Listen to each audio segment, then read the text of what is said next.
Hello and welcome back to my Planet Zoo scenario series. We are continuing right along with the third scenario in the game, Panda Park. So this one, as the name might suggest, has a brief tutorial introduction with movement of pandas and breeding, and then it gets into the fun of these scenarios for me, which is building your own habitats. So I'll do a brief intro here as we look around the park. One thing I really like about this park is I like the design and the style. I think this kind of East Asian style matches really well in this park, and they really play into it quite nicely. So you'll see that at some point I try and mimic it a little bit, and I think I don't do too badly.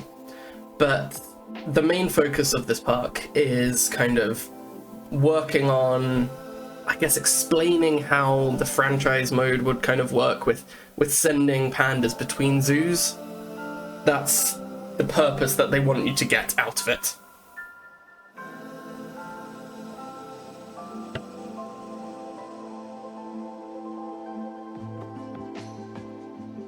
So you can see we start out here just slightly decorating up this panda exhibit. It's already pre-built for us, so I just have to see what the panda wants. And it's not too difficult to do. It's kind of nicely designed already, and I can just spruce it up a little bit to make sure that it's really nice for them. And of course, I do have to use bamboo. It's almost essential for me. So I pop some bushes here and there to make it look a bit nicer, kind of just in keeping with the somewhat sparse foliage of this park, but I make sure to put my own touch on it as well, getting those clumps of bamboo there and the bushes around the base. I really like adding those dead trees. I think the dead trees look really, really nice in some parks. And I think especially so there. And like always, where there's a pond, I have to put reeds. I just think it looks so nice.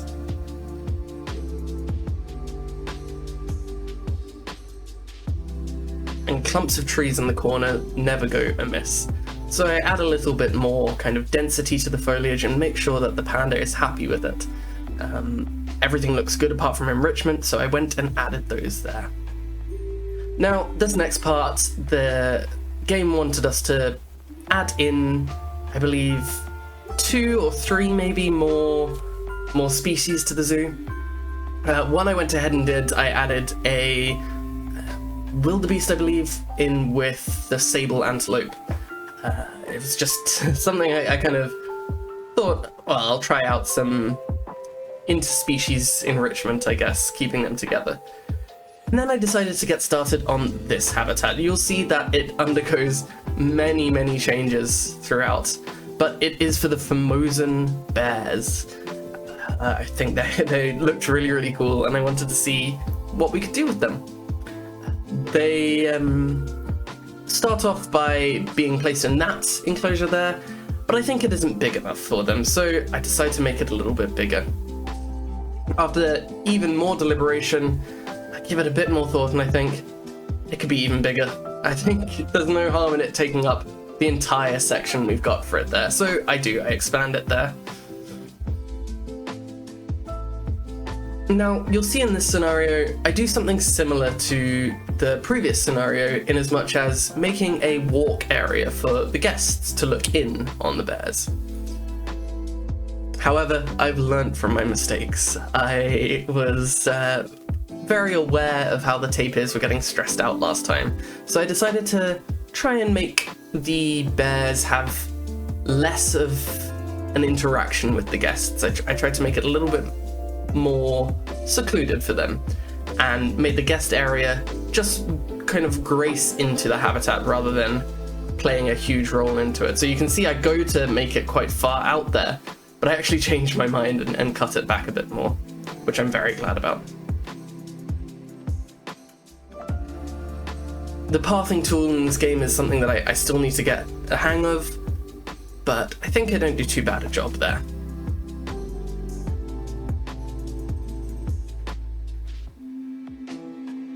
Now, I really like adding rock walls and stuff like that. I think it adds some really nice detail to a build. And especially where there's something that needs to be separated, like, for example, this guest path here. I wanted to make sure that the bears didn't get stuck underneath and didn't end up kind of getting stressed out from being there. And it's also a nice way to make sure that the guests definitely have one place to stand and look. If it was on both sides, the guests might bunch up on both sides of the path, and it would make traversing it a little bit difficult. Even if we're not talking about Planet Zoo mechanics, it's nice to have that kind of clear, definitive way to look into an exhibit.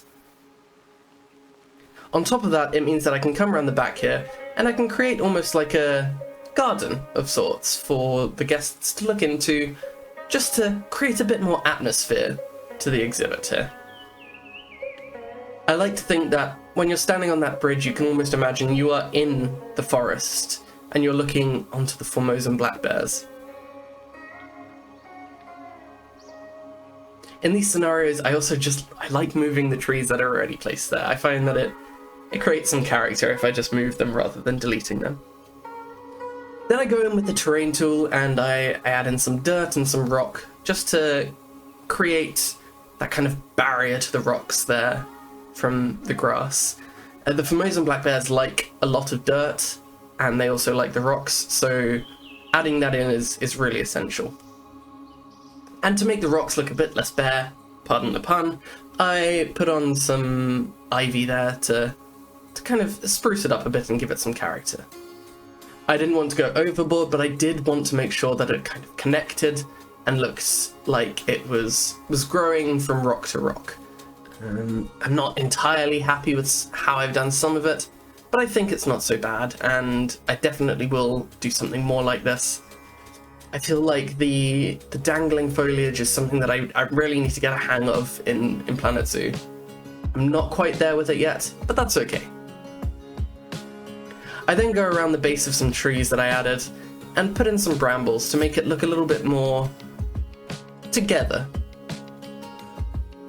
Wherever there's a corner in a habitat, I really do like to add brambles. I think it just creates a little bit more depth to any foliage that we have there. And that's the garden back there for the guests to look into. Keeps it characterful.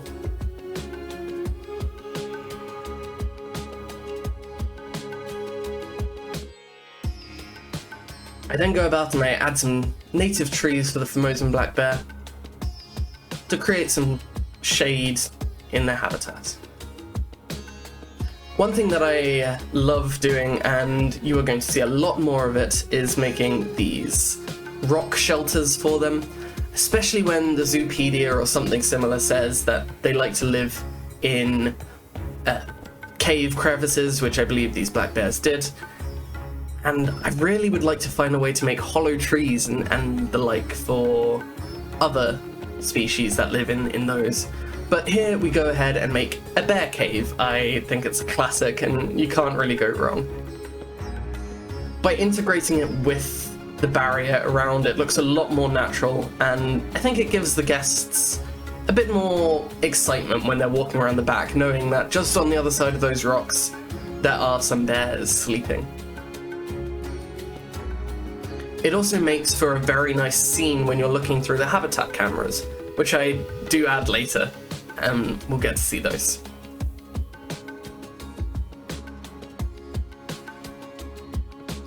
That rock there, that flat rock, is one that I use a lot for roofs, and it always comes in handy.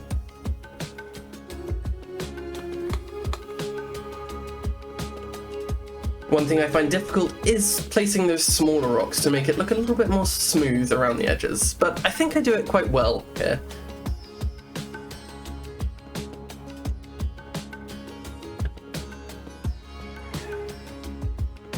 And then, last but not least, putting the bedding into the cave. I want to make sure that it is flat in there, so I do place it in such a way that it does flatten the ground a bit for the bears to sleep on. And I put some wisteria in there because I think it looks really, really nice around the cave, and as soon as I put that one in, I know I need to put more. It looks incredible.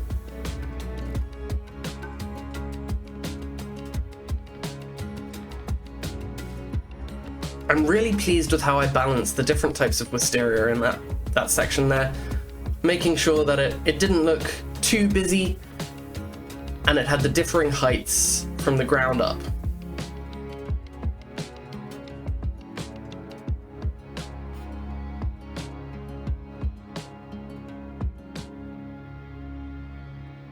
Then, as I mentioned in the previous video, I wanted to use some kind of roots.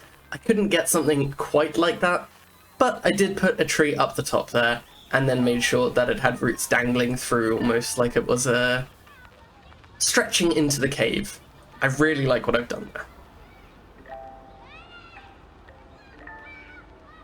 So looking at the bear now, it needs a little bit more grass, and that is something that we can get to in a little bit. But I thought I'd go and populate this corner with a bit more foliage to add to that density. And this corner over here, again, was looking a little bit lifeless, so I thought chucking in some more trees and then again the bracken bramble underneath would kind of give it that life that it really needed to fit in with the rest of the habitat. I extend this later to make it even more encompassing of that corner, and I really like those kind of bracken bits over there, so I go and add them to the other corner too. It was kind of at this point that I realized how much the bears really did want the forest more than the grassland, so I made sure to increase the soil area and then began working on a meadow for them. I came across those meadow flowers and I really liked what I'd done. I thought they looked incredible. So I went in and I scattered some of the yellow ones, the oxeye daisies, the blue ones, kind of had them all in there together, making sure that they merged nicely. One touch that I really liked was sometimes I would put some of the flowers inside the patches of other flowers, almost to make it look like they were growing together, particularly working well with the oxeye daisies, the white flowers there. This took a lot longer than I thought it would, but I really like the effect that it created at the end, and I hope you'll agree it was worth it.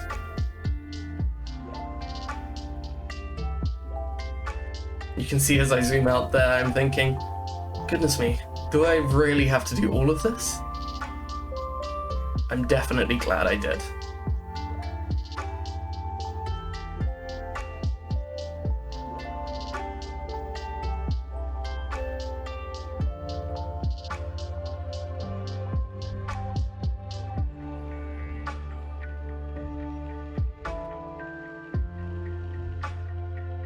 It was quite difficult bringing the flowers up to the glass there, but I think it looks a bit weird if I don't have it right up against it. And you can see here I realised that those trees need to be expanded out, so I do. Now for putting food in, it made the placement of the flowers a little bit difficult.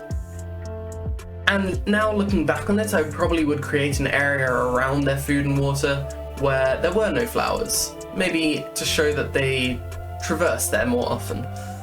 But I think it does look good there.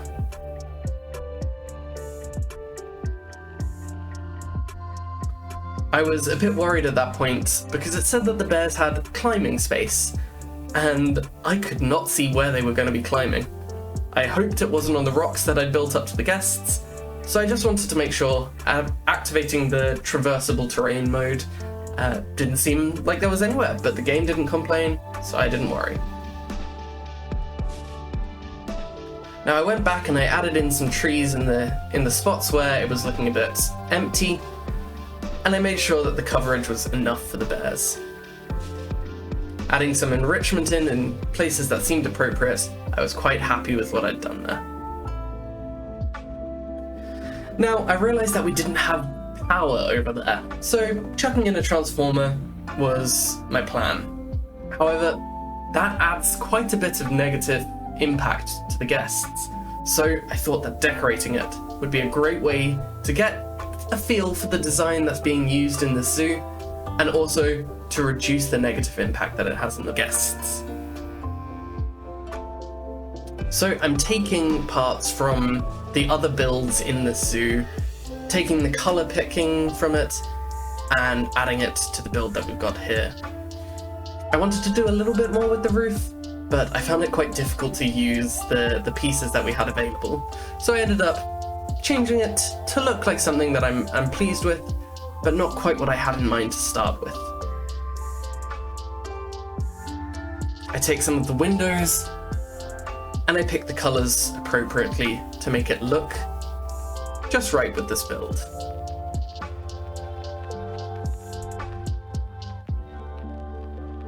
I then go ahead and add those windows on, balancing them neatly. At first I just add one on the front, and then I spend some time moving them about afterwards.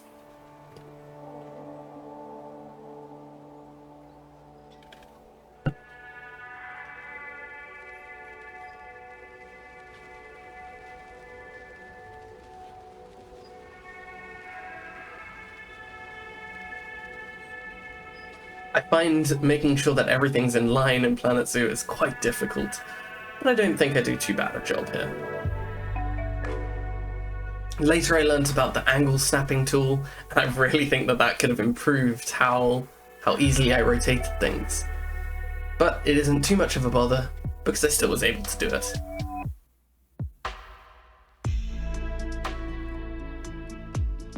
I'm adding pillars now to the corner of this tower, giving it less of a 2D feel to it and more depth.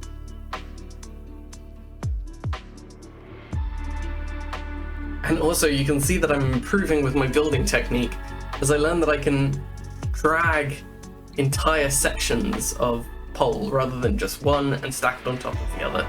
So I'm pleased with how I've done that there. And then I decide to add a timber trim around the building, just going around and having something to separate the lower and upper floor.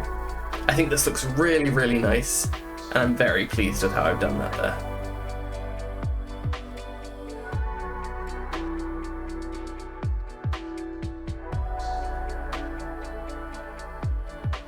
And last but not least, some lights. It is after all a transformer, so it will have that power to it. And you can see that the negative impact doesn't make it to the path, which is perfect. I head back to the bear exhibit and I add a bit of education just to get it all finalized up there. And then finally, in habitat webcam to make sure that we can see in to the black bears.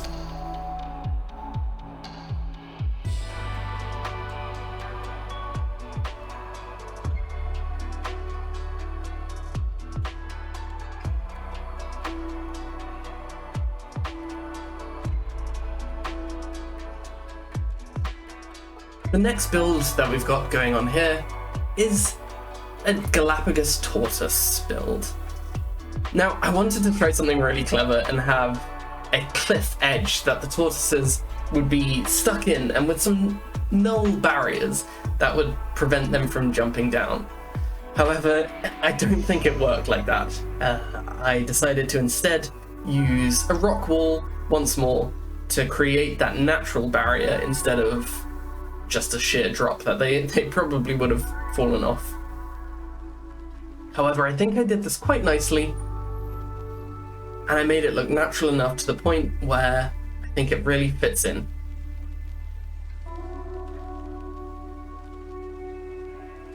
Now, I've made tortoise habitats before, and some of them have been interesting to say the least. This one, I wanted to make sure that the tortoises had a place to hide, because I know that they can get quite stressed, But also, I wanted to make sure that it wasn't that the guests couldn't see them at all. A lot of the time I built tortoise caves and stuff like that, but I figured that they wouldn't use that so much.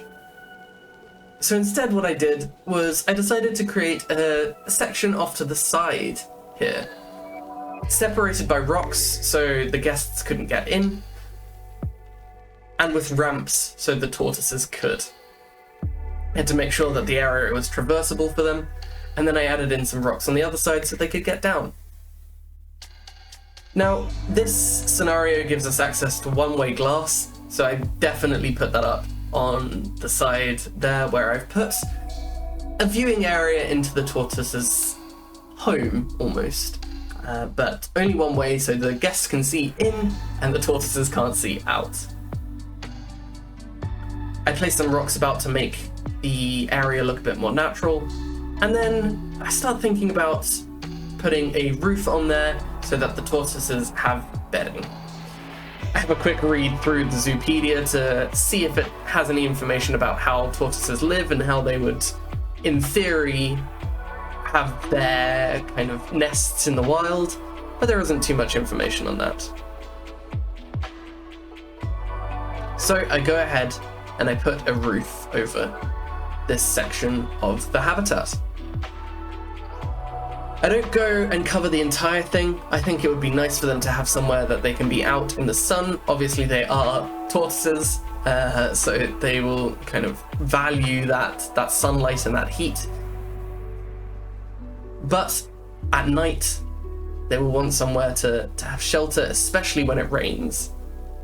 So I go ahead and I pop some bedding in there for them.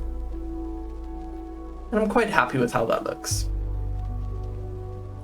I also don't want to make it so it's too far for them to go and get their food and water, so I put it right by their bedding there. And then I create some enrichment on the other side to encourage them to move over there, giving the guests a little bit more of an interesting view. I then get to work on some foliage, thinking again about the corners to this build. There's not too much foliage that these tortoises need, and there wasn't too much available that looked really good.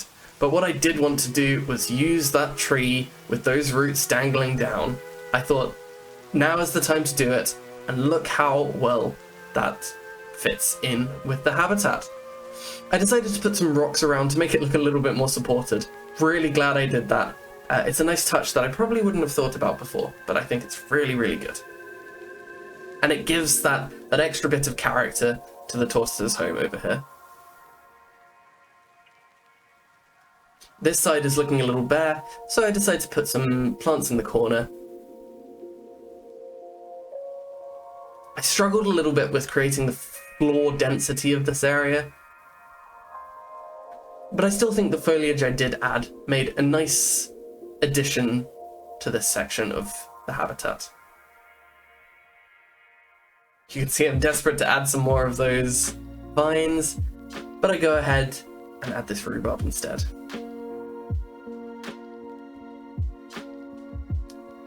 At this point, I'm quite happy with what I've done with the habitat, so I go ahead and set up the education and the ambient sounds just to give it a bit more character to it. And I really, really like what I've done there.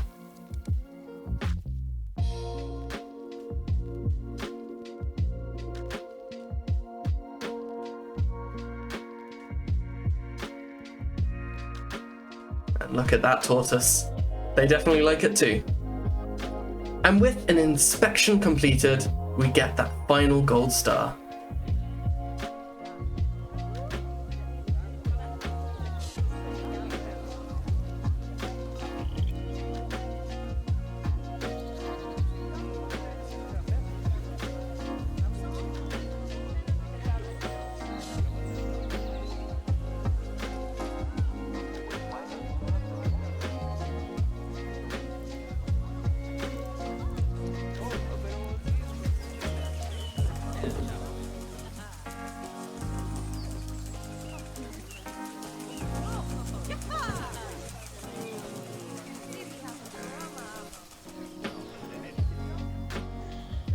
And that brings us to the end of this episode of the scenarios.